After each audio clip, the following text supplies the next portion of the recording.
अगर आपने इस मुल्क की मईशत को आगे लेके चलना है तो नवाज शरीफ साहब की तरह बड़ा दिल रखना पड़ता है। दहशतगर्दी का खात्मा करने के लिए स्टेट का बड़ा बनना पड़ता है। सारी सियासी कुव्वतों को इकट्ठे करके नेशनल एक्शन प्लान पे इत्तेहाद पैदा करना पड़ता है। दहशतगर्दी ख़त्म करना पड़ती है, कंसेंसस बिल्डिंग ख़त्म करना पड़ती है। सियासी इस्तेहकाम और मुआशी इस्तेहकाम IMF के अपने किए हुए वादे तोड़ कर नहीं होता। और जब नई हुकूमत आके IMF को वापस मेज़ पे बैठाए और उस टाइम पे उनके साथ वो नई शराइत जो है वो, और जब फिर से आपका ही टूटा हुआ प्रोग्राम चलाने की कोशिश करे तो उसको चिट्ठियाँ लिख के सबूटाज करके नहीं होता।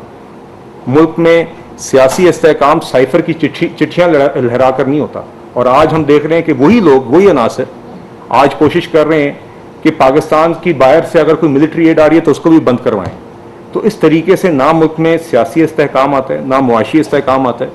जैसे कि मैंने आपको पहले कहा, 90 की दिहाई में भी और 2013 से 18 के दरमियान भी नवाज शरीफ साहब की क़यादत में हमेशा पाकिस्तान मुस्लिम लीग नून की हुकूमतों ने सियासी इस्तेहकाम भी दिलाया, सियासी तरक्की भी दिलाई और मुआशी इस्तेहकाम भी दिलाया और मुआशी आपने तरक्की भी देखी और इसी के नताइज आपको बार बार नजर आए। आज भी इस हुकूमत ने पिछले 1 साल में यही काम किया है, मुआशी इस्तेहकाम और सियासी इस्तेहकाम दोनों के लिए काम करती रही है।